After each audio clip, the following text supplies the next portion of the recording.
नमस्कार और स्वागत है आपका हॉरर की रात चैनल पर, जहां हम लाते हैं आपके लिए सच्ची, सिहरन भरी और रूह कंपा देने वाली कहानियां। अगर आप भी डर और रहस्य में डूब जाना चाहते हैं तो इस चैनल को जरूर लाइक, शेयर और सब्सक्राइब करें। बेल आइकन दबाइए ताकि जब अगली कहानी आए तो आप सबसे पहले सुनें। पार्ट 1। तो पक्का ना, श्रेय ने मुस्कुराते हुए कहा, इस बार कोई पीछे नहीं हटेगा। कसम से, ईशान ने मोबाइल लहराते हुए जवाब दिया, इस बार तो पूरी रील सीरीज बनेगी। जंगल, रिसॉर्ट, ट्रैकिंग और अगर किस्मत रही तो कोई डरावनी स्टोरी भी। डरावनी चीजों से मैं नहीं डरती, कनिका बोली, आंखों पर चश्मा चढ़ाते हुए। वैसे भी ये सब अंधविश्वास है, हम 2025 में जी रहे हैं। रिद्धि खामोश थी, जैसे कुछ सोच रही हो।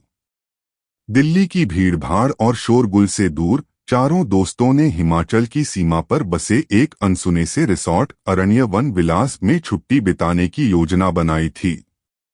यह जगह इंस्टाग्राम पर हाल ही में वायरल हुई थी। एक घने जंगल के बीचों बीच, जहां इंटरनेट भी मुश्किल से पकड़ता था। इसी डिजिटल डिटॉक्स को अनुभव करने के लिए उन्होंने एक एसयूवी किराए पर ली और सुबह 7 बजे दिल्ली से निकल पड़े।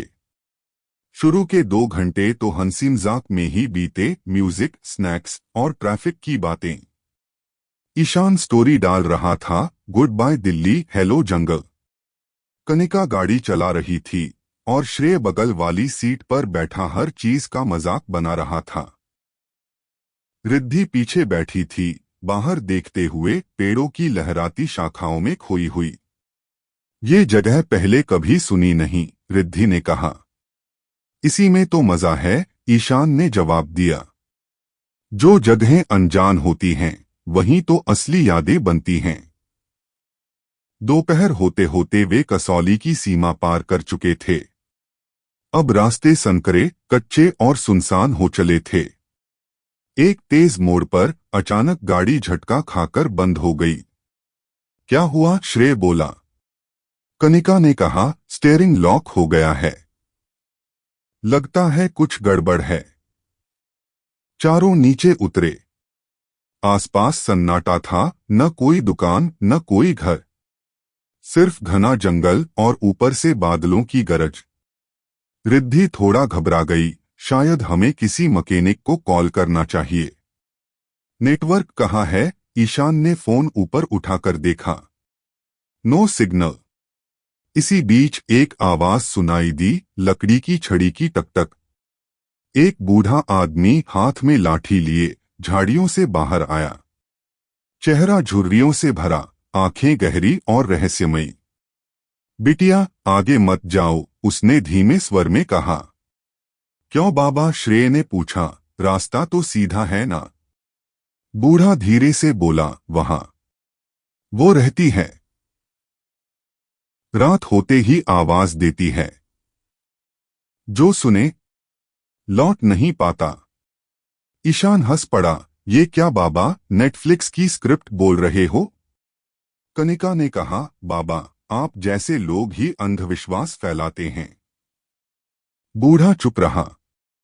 बस एक बार आसमान की ओर देखा और धीरे धीरे झाड़ियों में गायब हो गया। कुछ दूर और चलने के बाद उन्हें एक बड़ा सा लकड़ी का गेट दिखा। उस पर लोहे की पट्टी जड़ी थी। स्वागत है अरण्य वन विलास में।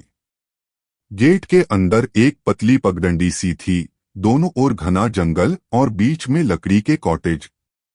रिसेप्शन जैसा कुछ नहीं था, बस एक पुरानी घंटी लटकी थी।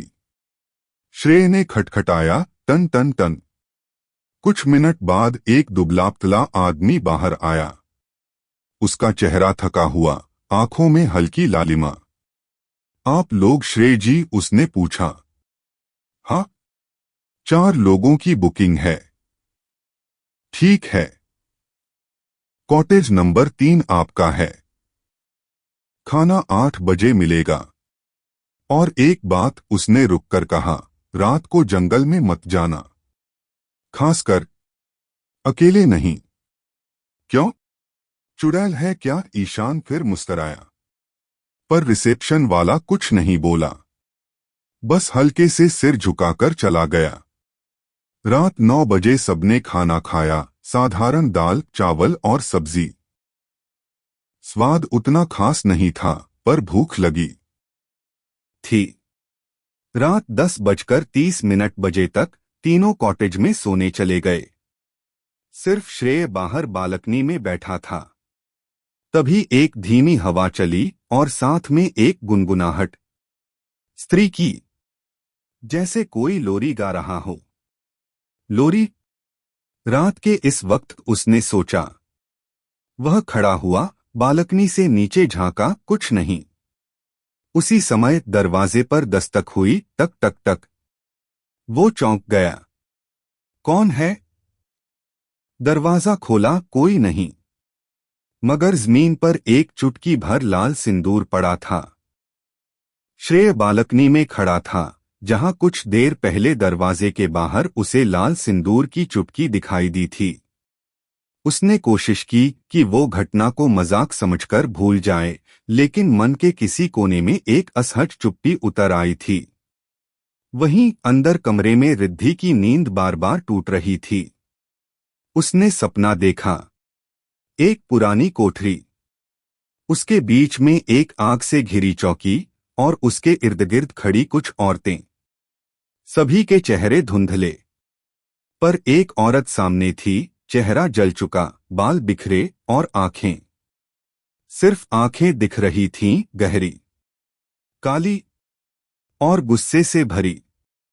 वो औरत धीरे धीरे उसकी ओर बढ़ी और सिर्फ एक बात दोहराती रही, मेरा समय आ गया है। रिद्धि चौंक कर उठ बैठी, सांस तेज, चेहरा पसीने से भीगा और गले में सूखापन। उसने पानी पीने के लिए टेबल की ओर हाथ बढ़ाया, पर गिलास अपनी जगह पर नहीं था। उसने पूरा टेबल टटोला, खाली। और तभी कमरे की खिड़की से हल्की सी सरसराहट की आवाज आई। वह धीरे से उठी और खिड़की की ओर बढ़ी, पर जैसे ही पर्दा हटाया, खिड़की के बाहर कोई खड़ा था। एक धुंधला साया, लंबा, चुपचाप। रिद्धि चीखने ही वाली थी कि पलक झपकते ही वह साया गायब हो गया। सुबह 6:30 बजे चारों दोस्त रिसॉर्ट के डाइनिंग एरिया में चाय पी रहे थे। ईशान अब भी अपने फोन से नेटवर्क ढूंढने की कोशिश कर रहा था। यहाँ नेटवर्क ऐसे गायब है जैसे सरकार के वादे, उसने हंसते हुए कहा। कनिका बोली, इस जगह में कुछ तो अजीब है। कल रात मुझे ऐसा लगा कि जैसे कोई कमरे के पास से गुजरा। श्रेय ने बात काटते हुए कहा, मैंने देखा था बाहर सिंदूर पड़ा था। क्या? रिद्धि चौंकी। हाँ, दरवाजे के पास, लाल रंग का, और कोई दिखाई नहीं दिया। सबके चेहरे पर थोड़ी झिझक आई। रिद्धि ने सोचा, क्या वो सपना था या कुछ और? रिसॉर्ट के केयरटेकर, वही थकासा आदमी, नाश्ते में आलू पराठे परोस रहा था। श्रेय ने उससे पूछा, भाई, पीछे वो जो पुराना कमरा है, उसमें क्या है? वह एक पल को चुप रहा, फिर बोला, वो स्टोर रूम है साहब, बहुत पुराना है, अभी इस्तेमाल नहीं होता। क्या हम देख सकते हैं? वो झिझका, फिर बोला, जैसा आप चाहें, पर ध्यान रखना, वहां कुछ भी छूना मत। तीनों लड़कों ने रिद्धि और कनिका के मना करने के बावजूद पीछे जाकर स्टोर रूम का ताला खोला। अंदर धूल भरे सामान के ढेर थे, पुरानी लकड़ियां, फटी पुरानी चादरें, एक टूटा आईना और कोने में एक लकड़ी की झूले वाली कुर्सी जो धीमे धीमे हिल रही थी, बिना किसी हवा के। ओह स्पूकी! ईशान ने वीडियो बनाने के लिए कैमरा निकाला। जैसे ही उसने रिकॉर्डिंग शुरू की, आईने के पास खड़ी एक परछाई कैमरे में झलक गई। ईशान ने पलट कर देखा, कुछ नहीं। कैमरे में चेक किया, परछाई थी। ये कैमरा ग्लिच कर रहा है क्या, उसने बुदबुदाया। पर रिद्धि ने वही परछाई सपने में देखी थी। वो रात बाकियों जैसी नहीं थी। रात के ठीक 3:03 बजे रिद्धि की नींद खुली। पर वह बिस्तर पर नहीं थी। उसके पाँव नंगे और शरीर कमरे के दरवाजे से बाहर बरामदे में। मैं यहां कैसे पहुंची, उसने खुद से पूछा। फिर देखा, उसके हाथ में एक पुराना पन्ना था जिस पर लिखा था, मैं सिर्फ उसे ले जाती हूं जो मुझे देख लेता है। उसने कांपते हुए पन्ना फाड़ना चाहा, लेकिन वो पन्ना गायब हो गया। अगली सुबह कनिका, जो रिसॉर्ट के पुराने हिस्से की तस्वीरें ले रही थी, दीवार के पीछे एक टूटी अलमारी में एक डायरी मिली। उस पर लिखा था, नैना की बातों को मत सुनना। उन्होंने डायरी खोलकर पढ़नी शुरू की। हर पन्ने पर एक ही नाम, नैना, नैना, नैना। विवरण था, वो बाल खोलकर आती है, लाल साड़ी में, और कहती है, मैं सिर्फ अपना हिस्सा लेने आई हूं। रिद्धि ने चुपचाप कहा, ये वही औरत है। मेरे सपनों में भी यही कहती है। श्रेय ने रिसॉर्ट के मालिक से रिक्वेस्ट करके सीसीटीवी फुटेज मंगवाया। जब उन्होंने पिछले रात का 3 बजे का फुटेज देखा, रिद्धि खुद अपने कमरे से निकलते दिख रही थी, आंखें बंद पर चेहरे पर मुस्कान। और पीछे एक औरत का साया जो छत से उल्टा लटकता हुआ बस देख रहा था। क्या ये तुम थी, श्रेय ने पूछा। रिद्धि कांप गई। मुझे कुछ याद नहीं। दोपहर में पास के गांव से एक बुजुर्ग औरत सामान बेचने आई। उसने जैसे ही रिद्धि को देखा, उसका चेहरा सफेद पड़ गया। उसने कहा, तुम उसके निशान के साथ घूम रही हो। वो तुम्हें चुन चुकी है। कौन, श्रेय ने पूछा। वो औरत बोली, नैना। ये उसकी जमीन थी। उसे जिंदा जलाया गया था, और अब वो हर उस लड़की के पीछे आती है जो उससे मिलती जुलती हो। सन्नाटा छा गया। रिद्धि की आंखें भर आईं, मुझसे क्यों? उस रात रिद्धि ने कमरे में अकेले सोने से मना कर दिया। ईशान ने कहा, मैं उसके कमरे में सोता हूं। लेकिन जैसे ही वो अंदर गया, कमरे की बत्तियां अपने आप बंद हो गईं। अंधेरे में किसी के रोने की आवाज, फिर हंसी, फिर फुसफुसाहट, अब एक और। कमरे में जहां ईशान गया था, वहां बत्तियां अपने आप बंद हो गई थीं। कुछ देर तक कमरे से कोई आवाज नहीं आई। श्रेय ने सोचा कि ये सब उसका कोई मजाक होगा। ईशान, रिद्धि डर रही है, बाहर आ जा। कोई जवाब नहीं। कनिका ने कहा, क्या मजाक है यार, इतना सस्पेंस? श्रेय ने कमरे का दरवाजा खोला, कमरा खाली था। बिस्तर, तकिए, कुर्सी सब अपनी जगह है। लेकिन ईशान गायब था। अगली सुबह सबके चेहरे सफेद थे। श्रेय और कनिका ने रिसॉर्ट वाले से फिर सीसीटीवी फुटेज मांगा। रात 2:57 पर फुटेज में ईशान कमरे में दाखिल होता है। वो मोबाइल जेब में रखता है, पानी का गिलास उठाता है, और फिर कैमरे की स्क्रीन ब्लैक हो जाती है, पूरे 12 मिनट तक। 2:57 से 3:09 तक कोई रिकॉर्डिंग नहीं। जब स्क्रीन दोबारा चालू होती है तो कमरा फिर से खाली दिखता है। कैमरा खराब हो गया क्या, श्रेय ने पूछा। रिसॉर्ट वाला बोला, नहीं साहब, ये कैमरा अपने आप कभी बंद नहीं होता। रिसॉर्ट के पीछे एक टूटी सी पगडंडी मिली जो एक जर्जर मंदिर तक जाती थी। रिद्धि कहने लगी, मुझे नींद में ये जगह दिखी है। मंदिर के पास पहुंचे तो देखा, वहां एक पत्थर की मूर्ति थी जिसका चेहरा किसी ने लाल स्याही से पोता हुआ था। दीवारों पर किसी ने खुरच कर लिखा था, जिसने नैना को देखा उसे वो ले गई। ठीक उसी समय मंदिर के गेट पर एक औरत की परछाई दिखी, बाल खुले, साड़ी लहराती हुई और चेहरा छुपा हुआ। श्रेय ने कैमरा निकाला, लेकिन परछाई कैमरे में नहीं दिख रही थी। रिद्धि ने डायरी का आखिरी पन्ना खोला, जो अब तक सूखा था। अब उस पर लिखा था, तीसरा आ चुका है। अब चौथा कौन? तीसरा, कनिका ने पढ़ा। मतलब? ईशान। रिद्धि की आंखों से आंसू बहने लगे। कनिका ने जोर से कहा, अब बस, हमें यहां से निकलना है। श्रेय गुस्से से बोला, गाड़ी का टायर पंचर है और नेटवर्क नहीं है। हम चाहे भी तो नहीं निकल सकते। उसी रात रिद्धि को फिर वही सपना आया, मगर इस बार वो सपना नहीं था। वो उठी और देखा उसका दरवाजा खुला हुआ था। बरामदे में जाते ही उसने देखा एक औरत झूले पर बैठी थी। उसका चेहरा पीठ की ओर था और बाल जमीन तक लटक रहे थे।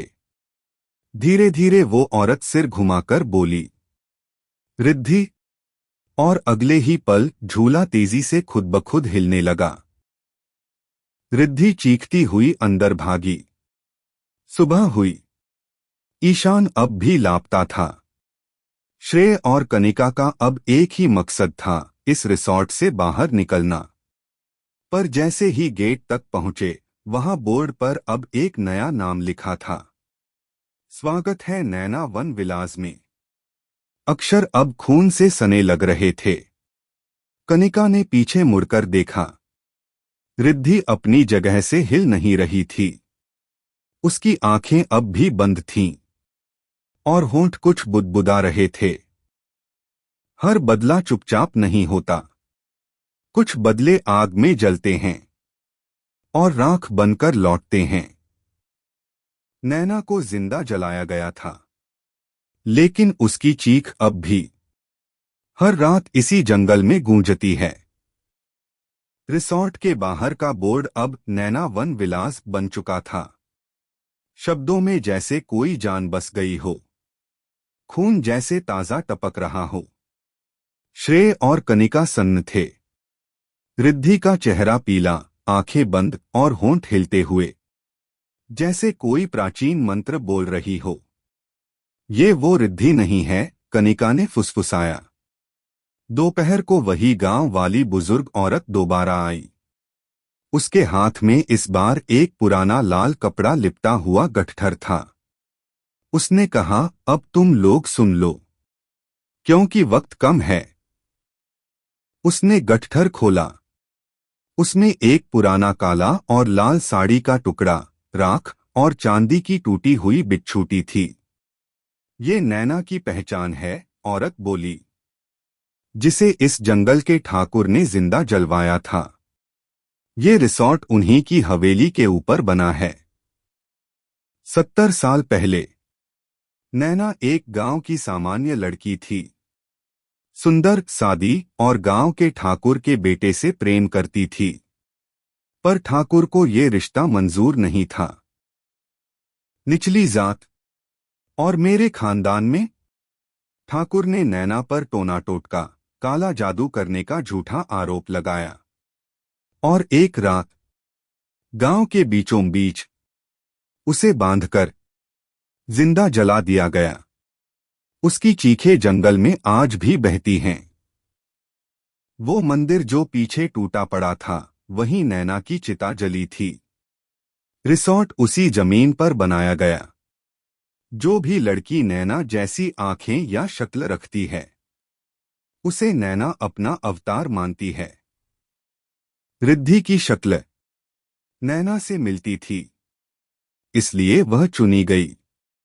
उस रात रिद्धि ने अपने कमरे की दीवार पर खून से एक चित्र बनाया, एक जलती औरत और उसके नीचे 4 नाम, ईशान ऑलरेडी टेकन, कनिका, श्रेय, तीसरा नाम अभी लिखा नहीं गया था। रिद्धि अब अकेली नहीं बोल रही थी। उसकी आवाज दोहरी हो चुकी थी, एक शांत लड़की की और दूसरी, जैसे किसी औरत के गले से राख में लिपटी हुई सिसकती गूंज। मैं लौट आई हूं। जिन हाथों ने मेरी राख छुई, उन्हें अब आग भी नहीं बचा पाएगी। श्रेय जमीन पर गिर गया। कनिका डर से कांप रही थी। डायरी में अब एक नया पन्ना खुला, जिसे पहले देखा ही नहीं गया था। उस पर लिखा था, मैं अब तक 3 ले चुकी हूं, पर 5वां मुझे मेरी पहचान दिलाएगा। 5वां। श्रेय चौंका। रिद्धि नहीं, असली शिकार कोई और है। तो फिर अगला कौन? रात गहरी थी। रिद्धि एक शीशे के सामने खड़ी थी, बाल खुले, साड़ी पहने, और शीशे में उसका चेहरा अब उसका नहीं रहा। वो नैना बन चुकी थी, और उसी शीशे के दूसरी ओर श्रेय की परछाई दिखाई दे रही थी। लेकिन उसकी आंखें अब उसकी नहीं थीं। कुछ मौतें शरीर को नहीं, आत्मा को छूती हैं। कुछ आंधियां केवल दरवाजे नहीं, रूहें उड़ाकर ले जाती हैं। नैना अब किसी शीशे में नहीं, वो अब तुम्हारे भीतर है। रिद्धि अब रिद्धि नहीं थी। उसकी आंखें लाल, पुतलियां काली, बाल खुले और चाल धीमी, जैसे जमीन से लिपटी हो। वो अकेले में खड़ी थी और बुदबुदा रही थी, श्रेय, अब तेरा नाम लिखा जाना है। और कनिका, तू उसकी गलती का उत्तर है। श्रेय और कनिका ने भागने की कोशिश की, पर सभी दरवाजे अपने आप सील हो चुके थे। मोबाइल बंद, गाड़ी गायब, दरवाजे बिना कुंडी के बंद। वे दोनों अब रिद्धि नैना के साथ उस रिसॉर्ट के भीतर बंद थे। डायरी का सबसे अंतिम पन्ना अब खुला। 5वां वही होगा, जिसने झूठे प्रेम का वादा किया और फिर जलने दिया। श्रेय अब कांप उठा। उसने कबूल किया कि वो रिद्धि से झूठा प्यार दिखा रहा था, सिर्फ उसके साथ कंटेंट और ट्रिप्स बनाने के लिए। और जब रिद्धि को नैना के सपने आने लगे, श्रेय ने सबको समझाया कि ये सब ड्रामा है। तो तू ही था जिस पर सबसे पहले विश्वास किया गया, और तू ही सबसे बड़ा धोखेबाज निकला। रिद्धि की आवाज नहीं, अब नैना की गूंजती आत्मा बोल रही थी। वो रात जब नैना को जलाया गया था, ठीक वही तारीख, वही समय, वही चंद्रग्रहण अब था। रिसॉर्ट का लॉन अब एक बार फिर बलि स्थल में बदल चुका था। रिद्धि अब ठीक नैना जैसी लग रही थी। श्रेय को बांध दिया गया। कनिका चीखती रही, नहीं, ये सब पागलपन है। पर तब तक नैना की रूह ने रिद्धि को पूरी तरह ले लिया था। उसने हाथ ऊपर उठाए और जमीन पर पड़ी राख अपने आप जलने लगी। जैसे ही आग की लपटें उठीं, श्रेय की आंखें बंद हुईं, लेकिन रिद्धि के चेहरे पर एक आंसू गिरा। नैना की रूह एक पल को रुकी। रिद्धि के भीतर की इंसानियत ने कहा, मैं नैना नहीं हूं, मैं रिद्धि हूं, और मैं किसी को नहीं जलाऊंगी। आग रुक गई, पर नैना की रूह गुस्से से कांप उठी। तू भी मुझे अधूरा छोड़ रही है? और उस पल नैना की आत्मा ने रिद्धि का शरीर छोड़ दिया और सीधा आग की लपटों में समा गई। एक चीख, फिर सन्नाटा। कनिका और श्रेय रिसॉर्ट से बाहर निकले। गेट अब खुल चुका था। बोर्ड पर अब कोई नाम नहीं था। रिद्धि जमीन पर बेसुध पड़ी थी। उसकी आंखें खुली, पर उसमें कोई डर नहीं था। वो चली गई है, उसने धीमे से कहा। अब वो नहीं लौटेगी। दिल्ली लौटकर श्रेय ने थेरेपी शुरू की। कनिका ने सोशल मीडिया छोड़ दिया। रिद्धि हर हफ्ते एक मंदिर जाती है, जहां वो एक दीपक जलाती है, नैना की आत्मा की शांति के लिए, जिसे जिंदा जलाया गया था। वो आग में नहीं मरी, वो उस विश्वास में मरी थी जो टूट गया था। लेकिन अब वो चैन में है।